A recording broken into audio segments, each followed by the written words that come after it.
तो male infertility क्या real में जितना हम सुन रहे हैं उतनी बढ़ गई है? और अगर उतनी बढ़ गई है तो क्या डूज एंड डोंट्स क्या है, मतलब क्या करना चाहिए लोगों को इसके लिए? बड़ी तो है सीमन पैरामीटर्स, मेरी तो सारी प्रैक्टिस माइक्रोस्कोप के यस। अंदर ही है। उसी में इतना ड्रास्टिक चेंज दिखता है मुझे, स्पेशली पोस्ट कोविड।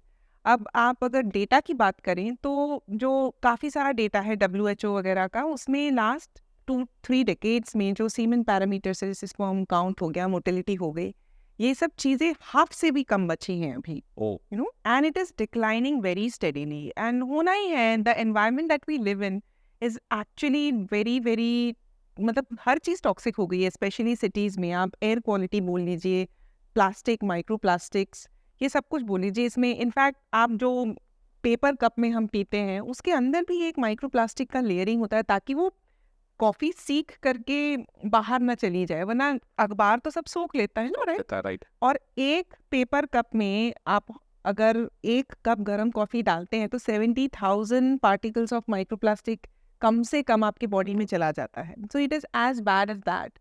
तो इन सब चीज़ों की वजह से डेफ़िनेटली फ़र्क पड़ना ही है मेन रिप्रोडक्टिव हेल्थ में सबसे ज़्यादा, क्योंकि अगर आप एनाटॉमिकली भी देखेंगे ना, तो जो स्पर्म सेल्स प्रोडक्शन होता है बॉडी के बाहर होता है। The scrotal sacs are outside the body to maintain a temperature. तो जितना इफेक्ट एग्स पे होता है ना, उससे करीब करीब उतना है, और उससे ज़्यादा इफेक्ट स्पर्म सेल्स पे पड़ जाता है। और मिलियंस में है, इसलिए अभी तक इतनी प्रॉब्लम नहीं देखने को आती है। लेकिन अगर आप इक्वेशन की बात करें, तो जब भी फीमेल इनफर्टिलिटी या इनफर्टिलिटी की बात होती है, तो उसमें आज की डेट में तो ऐसा है कि 40% फीमेल कॉजेस होती है, 40% मान लीजिए, करीब करीब 40% मेल, इक्वली कॉन्ट्रीब्यूटिंग। 20% केस ऐसा होता है जहाँ दोनों को ही प्रॉब्लम है।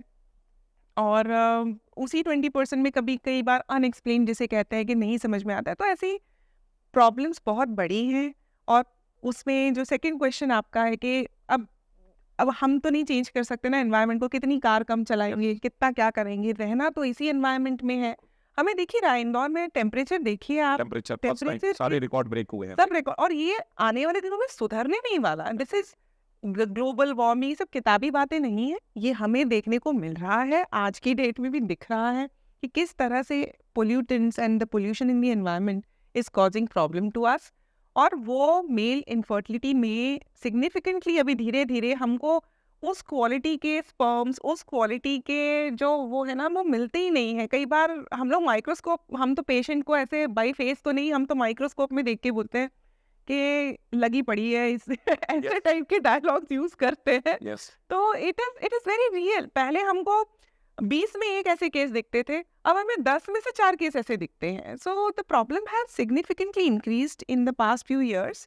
और अर्बन एंड रूरल दोनों में इक्वली है, ऐसा नहीं बोले है। यस, इट्स नॉट दैट कि जो रूरली जो एरिया थोड़ा ऐसा लगता है ना कि वो थोड़ा हाँ स्ट्रांग होंगे ज्यादा। हाँ, लगता है, लेकिन they have different level of problems. Farmers have problems with pesticides, those are chemicals which are really very harmful. तभी तो ये ऑर्गेनिक्स और ये सब चीजों की बात होती है ना।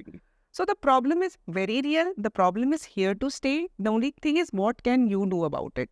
तो जैसे जो भी हम उस चीज से निकल चुके हैं, जो भी यंग जनरेशन है, हम्म, तो कई बार ऐसा लगता है ना कि शायद डाइट या क्या चीजें हम करें कि before reaching to clinics, yeah. IVF clinics, क्या करें, क्या मतलब अपनी लाइफ स्टाइल में, खान पीन में क्या करें, यंग जनरेशन क्या करे वो ऐसा, जो मान लीजिए सक्षम या जो भी यंग जनरेशन में है वो क्या करें ऐसा कि क्या जिससे आप करे से ज्यादा क्या ना करे ज्यादा इम्पोर्टेंट है। स्मोक ना करें। स्मोक ना करें? हाँ, स्मोक बिल्कुल ना करें। और जो अल्कोहल स्मोक, इसका डायरेक्ट इम्पैक्ट ऑक्सीडेटिव स्ट्रेस बोलते हैं, इट इज उसका डायरेक्ट इम्पैक्ट आपके जो स्पर्म्स है उसकी हेल्थ पे पड़ता है। ओके।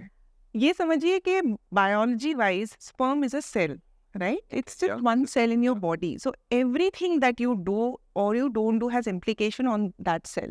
And sperm की जो वो होती है, अगर मेल रिप्रोडक्टिव सिस्टम आप समझेंगे, तो स्पर्मेटोजेनेसिस का जो प्रोसेस यस। बोलते हैं, from the time it comes out from a germ cell से लेके उसका जो एक्चुअल मैच्योरिटी आती है, इट्स लाइक 2-3 मंथ्स का एक प्रोसेस रहता है। तो ऐसा नहीं कि आपने 2-3 दिन अल्कोहल नहीं लिया, 3-4 दिन स्मोक नहीं किया तो अपन सब बढ़िया चल रहा है, अब के जो निकलेंगे शुक्राणु वो सही नहीं, ऐसा नहीं तो होता है। ऑफ एंड ऑन जो भी कर रहे हैं तब भी प्रॉब्लम है?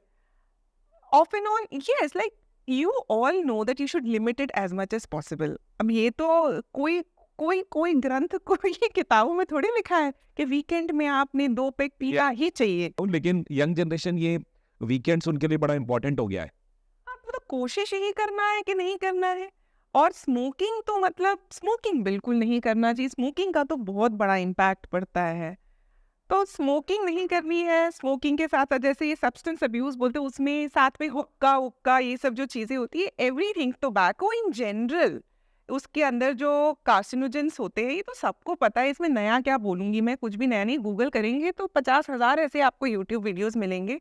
सो बेसिकली कोशिश ये करना है कि अगर आप बेबी प्लान कर रहे हैं तो at least for a few months, not few days, आप स्मोकिंग छोड़िए, अल्कोहल छोड़िए, proper level of physical activity. देखिए, शरीर बना है चलाने के लिए। आप ऑफिस जॉब, डेस्क पे बैठे job and over indulgence in food, ये तो प्रॉब्लम है ही हमारे जनरेशन के साथ। मतलब the kind of weight that the younger generation, आप यंग छोड़िए, एडोलेसेंट बच्चों की वेट प्रॉब्लम्स हो गई हैं बिल्कुल। बिकॉज वो जिस टाइप का खाना खा रहे, पैकेज्ड फूड, ये सब खा के तो होना ही है। तो अवॉइड करिए जितना कर सके। एटलीस्ट 3 to 4 मंथ्स तो लगते हैं आपको एक रूटीन में आने के लिए। अगर प्लान कर रहे हैं तो आप कोशिश करिए 6-7 महीने आप कुछ ना करें, 2-6-7 months might give you result for through out your life. Throughout the life, मतलब एग्रीड। कोशिश ये करिए। तो यही है इनके लिए एडवाइस कि everything that you do has impact on at cellular level.